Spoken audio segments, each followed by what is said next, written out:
Noni and the Book Ban.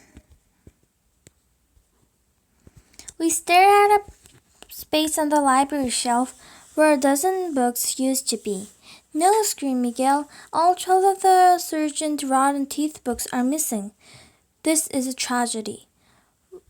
Was it? I hadn't read them, but I knew they featured a less than superhero with decaying teeth who vanishes bad guys with his bad breath. Not exactly my cup of tea. The library door squeaked open, and in stepped the school librarian. Good morning, Mr. and Miss McGenie's. I held up my hand, made press badge. I'm Nani Lupus, staff reporter with the Whitmore Weekly, and this is Miguel, one of the paper's co-editors. Who would you be willing to commit on the whereabouts of the Surgeon Rotten Teeth series?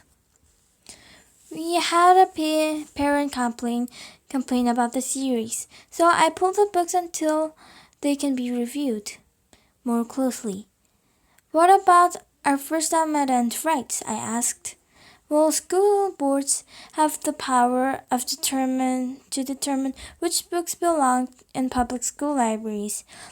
Last year, Deerfield removed The Adventures of Huckleberry Finn because the review board didn't like the language and felt that it wasn't inclusive for all readers. All kinds of people from all different perspectives want to remove books for a variety of reasons.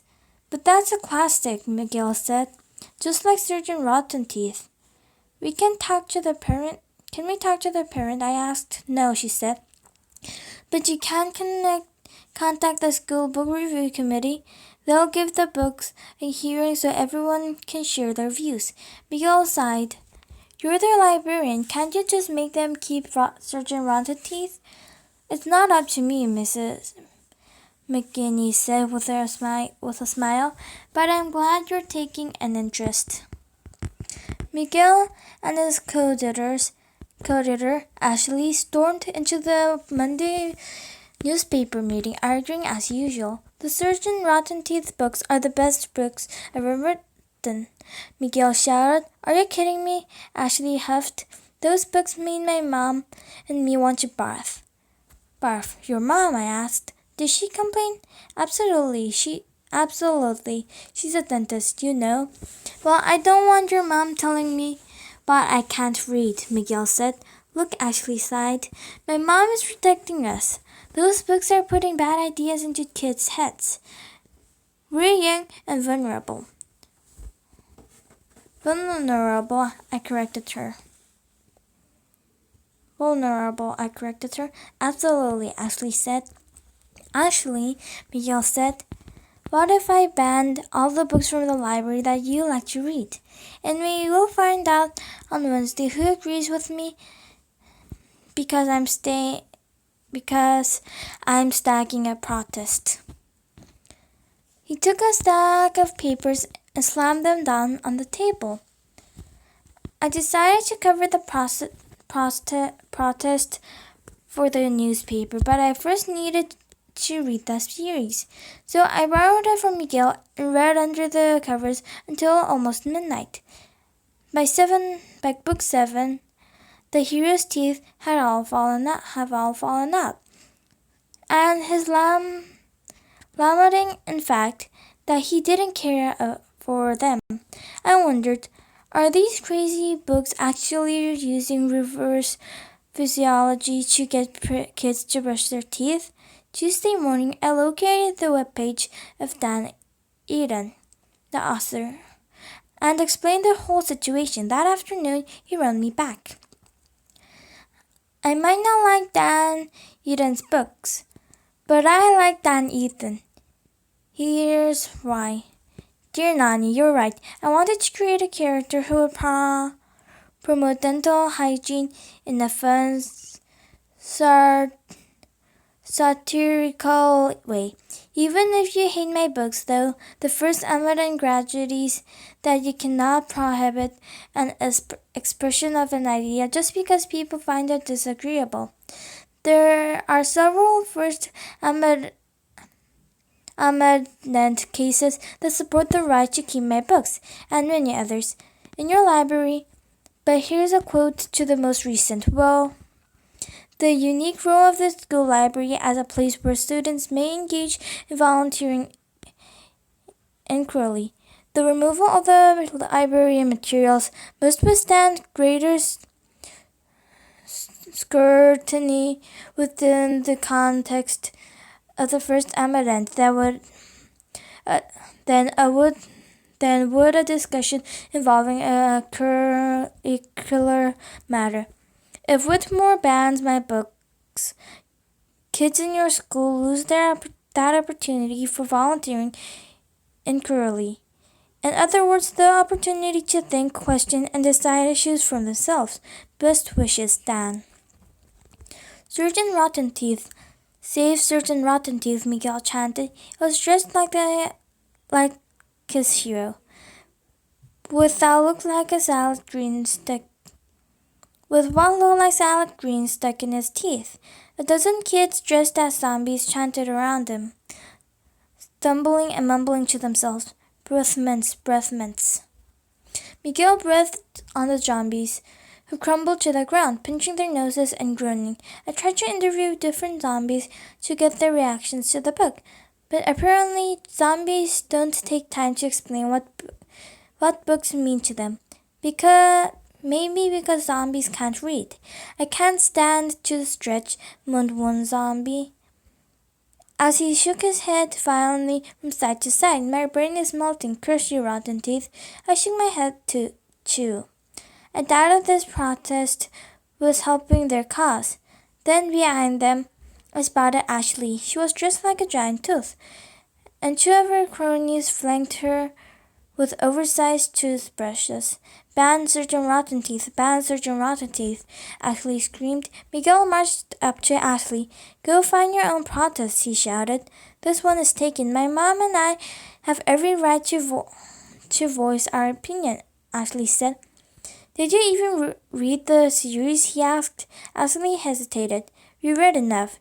You want to ban the books you know nothing about," Miguel fumed. The zombie protesters booed and surged toward. Ashley's friends brandished their gigantic toothbrushes. I guess a good reporter would have stayed on the sidelines, but I stepped between the two groups. "These books are satire, so," Ashley said. "So Dan Eden is relying on us to figure out his real message." Ashley scoffed. "Do you know what his real message is?" "Because you told me." I held up a printed version of his email.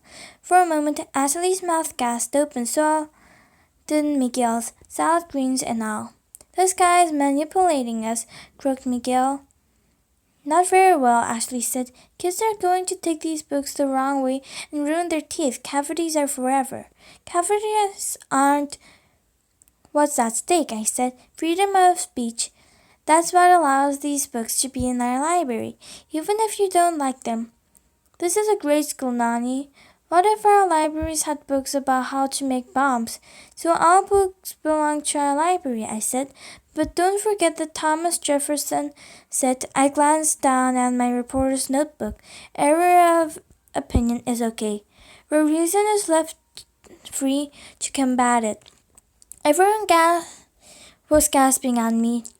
Now, zombies and toothbrushes alike. But then Miguel broke the silence. "Who's Thomas Jefferson again?" Wednesday afternoon, Miguel, Ashley, and I seated in Mrs. McKinney's office. "We wanted to ask you about freedom of speech." I said. "Freedom of speech doesn't mean that you can say just anything," Ashley said. "But it doesn't mean you can put just any books in our library." "No, Mrs. McKinney agreed, sipping her tea. The Supreme Court has divided First Amendment right into three tiers, depending on the situation of the book in question and how the book is being used. The court would apply a different tier to scrutiny. Scrutiny what now? Miguel asked. In this case, scrutiny is a disagree to which the school board can interfere with your rights to read and get information before a book can be banned. Some situations require more rigorous review than others. So, what kind of scrutiny does Surgeon Rotten Teeth get? I asked. These books deserve our strictest scrutiny because they're books in a school library, books that students are choosing for themselves. Strictest scrutiny, Ashley said. You mean those books are the easiest to ban? Just the opposite. You see, in the library, you're practicing what's called voluntary inquiry, Mrs. McKinney said. Dan Eden had mentioned this too. The opportunity to think, question, and decide issues for ourselves. I quoted. She nodded. In cases of voluntary inquiry, freedom of speech rights are strongest. What if it's a book on how to build bombs? Ashley asked. That probably wouldn't need a big review process to ban because it presents a clear danger. But Surgeon Rotten Teeth is dangerous to our teeth, Ashley said. Part of our book review process is to hear different perspectives about the book in question. If you accept them, Ashley, we'd like to hear why. Gladly, Ashley said. And Miguel here can say why he thinks the books should stay in the library. She added. Under his breath, Miguel muttered something in disgust. It sounded like dental hygiene. The Fridays Whitmore Weekly was dedicated to the controversy over the potential book ban. I co-editor Ashley write a column in support of the ban, and editor Miguel write one in opposition. I ran Dan Eden's email. I ran an interview with Mrs. McKinney detailing the book review committee process and how students could share their thoughts on what should happen with the books. And I wrote an intro on the entire package and included a quote from another reformer president, Lyndon B. Johnson. Books and ideas are the most effective weapon against intolerance and ignore. Before school let out, Mrs. McKinney told me she wanted a student representative of the committee, namely me. Here's one catch, she said. Here's one catch, she said, apologetically. You'll need to read all 12 books. 10 down, 2 to go, I said. 6 weeks later, a shorter follow-up story appeared. Miguel or Ashley really should have written it under the circumstances, but Miguel has lost interest in the series. Ashley was just too mad about the way the vote turned out. I went on to include lots of quotes from people on the board and students' reactions, but the story opened with the news itself. You could say, I'm giving myself a pat on the back. Sure you could. But what can I tell you? A reporter has to tell it like it is.